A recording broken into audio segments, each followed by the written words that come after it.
अपने क्लास 9 के लेक्चर में, लास्ट वाले लेक्चर में मैंने आपको वेपर प्रेशर और बॉइलिंग पॉइंट के अच्छे से कॉन्सेप्ट बताए थे। आज हम लोग पढ़ेंगे, ठीक है ना। पहले तो वेपर प्रेशर और बॉइलिंग पॉइंट रिवाइज करेंगे और फिर कौन कौन से ऐसे फैक्टर हैं जो वेपर प्रेशर को इफेक्ट करेंगे और कौन कौन से ऐसे फैक्टर हैं जो बॉइलिंग पॉइंट को इफेक्ट करेंगे। ये चीजें आज हमें अच्छे से करनी है, ठीक है ना। तो सबसे पहले हम लोग देखते हैं वेपर प्रेशर। तो वेपर प्रेशर की डेफिनेशन जिनको भी याद है वो लोग जरा बोलिए, ठीक है ना। डेफिनेशन क्या थी?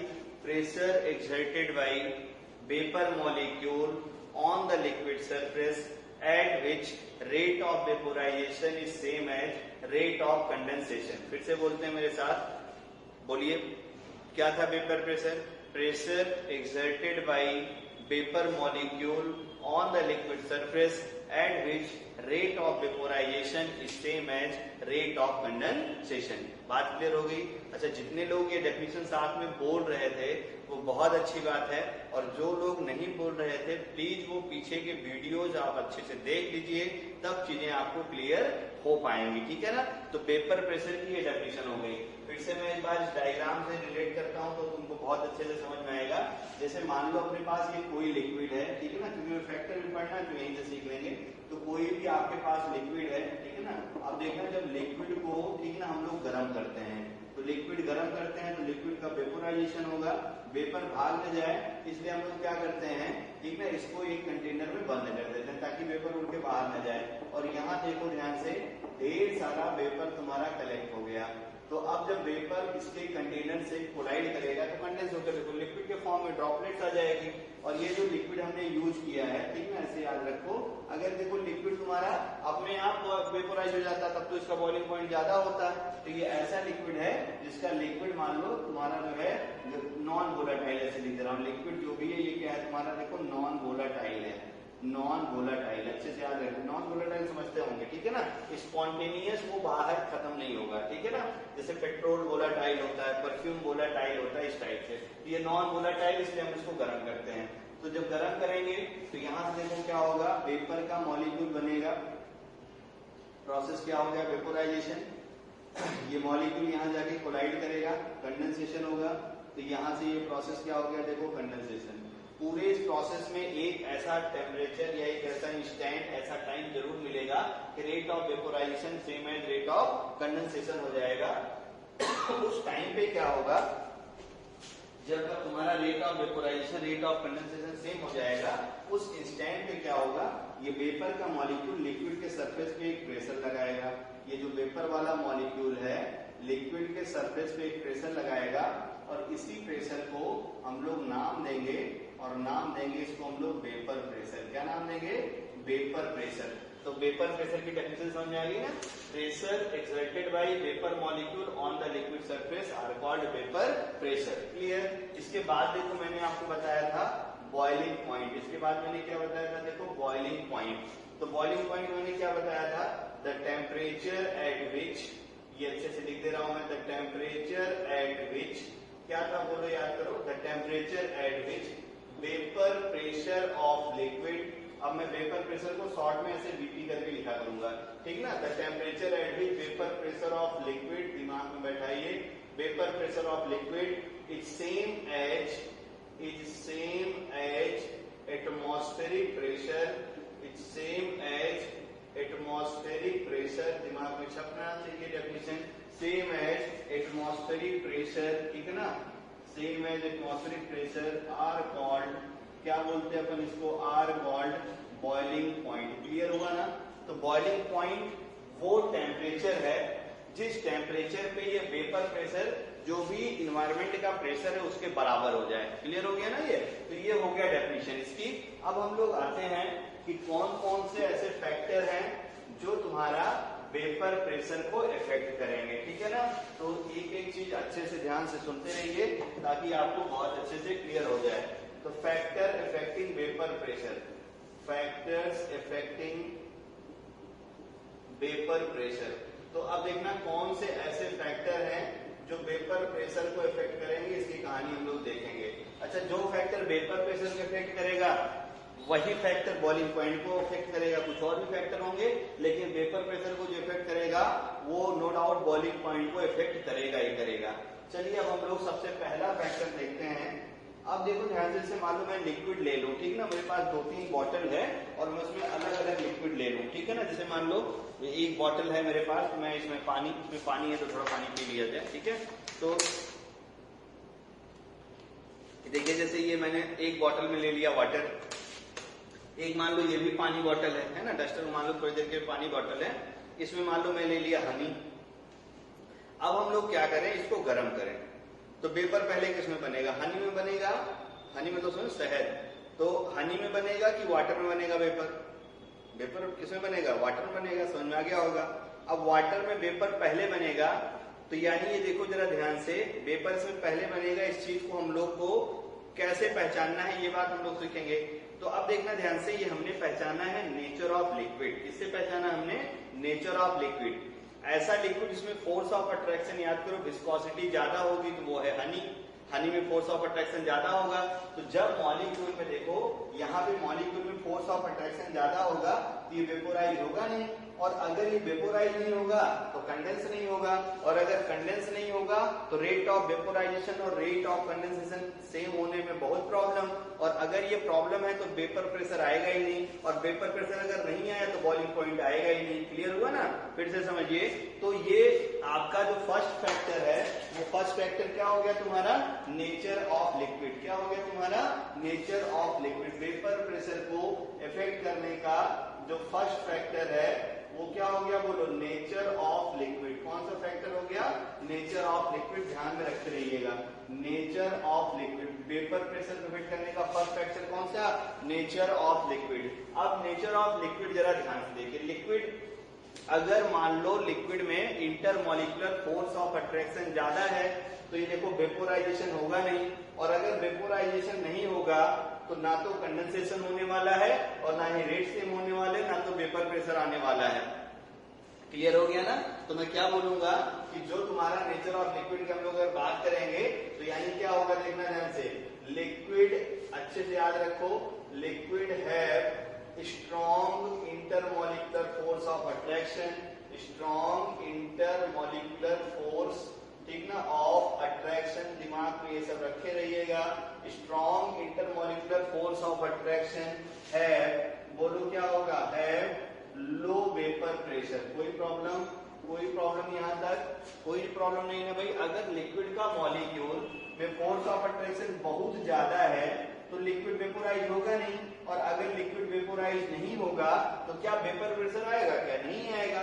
तो ऐसे लिक्विड जिसके पास stronger intermolecular force of attraction होता है, वो मॉलिक्यूल का वेपर प्रेशर कम होता है। तो liquid have strong intermolecular force of attraction है low vapour pressure, and vice versa. Vice versa आप समझते होंगे, ठीक ना, एंड वाइस वर्सा, ठीक ना। तो वाइस वर्सा मतलब क्या हो गया, liquid have week intermolecular force of attraction है हाई वेपर प्रेशर, ठीक है ना। अब देखना ध्यान से, ये एक फैक्टर मिला अपने को, इंटरमॉलिक्यूलर फोर्स ऑफ अट्रैक्शन। बात समझ आई। यानी अगर इंटरमॉलिक्यूलर फोर्स ऑफ अट्रैक्शन हमें पता चल जाए तो हम लोग बहुत अच्छे से बता सकते हैं कि कौन सा वेपोराइज पहले होगा और कौन सा वेपोराइज बाद में होगा। जैसे देखो मैं तुमसे क्वेश्चन पूछूं, ठीक है ना, कि विच है, ठीक ना, ध्यान से देखना, विच है मोर वेपर प्रेशर, ठीक ना, मोर वेपर प्रेशर, ठीक है ना, एमंग, याद रखे रहना, एमंग फॉलोइंग पेयर, ठीक ना, अच्छे से याद रखो, ये क्वेश्चन एनटीएससी में आया हुआ है, ठीक ना। एमंग फॉलोइंग पेयर, ढेर सारे क्वेश्चन उस टाइप के मैं कराता हूं तुम्हें, ठीक ना। जैसे मैं तुमसे पहला क्वेश्चन बोलूं कि आप बताइए, हनी है आपके पास और वाटर है, ठीक ना, आपको ये बताना है हनी और वाटर से साइन लगा देना है, विच है मोर, जो बड़ा होगा उसके साइड में, ये बड़े का साइन आपको पता ही है, पिछले क्लास में, बहुत पहले क्लास में आपको बताया था, जिधर मुंह खुले वो बड़ा होता है, जिधर मुंह बंद हो जाए वो छोटा होता है। तो विच है more vapour pressure among following pair, बताइए हनी और वाटर में किसमें है। तो ये तो अभी हम बोल रहे थे, हनी में देखो विस्कोसिटी ज्यादा है, इंटरमॉलिक्यूलर फोर्स ऑफ अट्रैक्शन ज्यादा है, तो हनी का वेपर प्रेशर कम होगा, हनी का वेपर प्रेशर कम होगा, क्योंकि पहले वेपोराइज कौन होगा, वाटर। तो वेपर प्रेशर किसका ज्यादा हो जाएगा, बात समझे, वेपर प्रेशर किसका ज्यादा हो जाएगा, वाटर का। क्लियर हुआ। और वेपर कम किसमें बनेगी, हनी में। जब वेपर कम बनेगी तो फिर वेपर प्रेशर आएगा नहीं। बात क्लियर हो गई ना।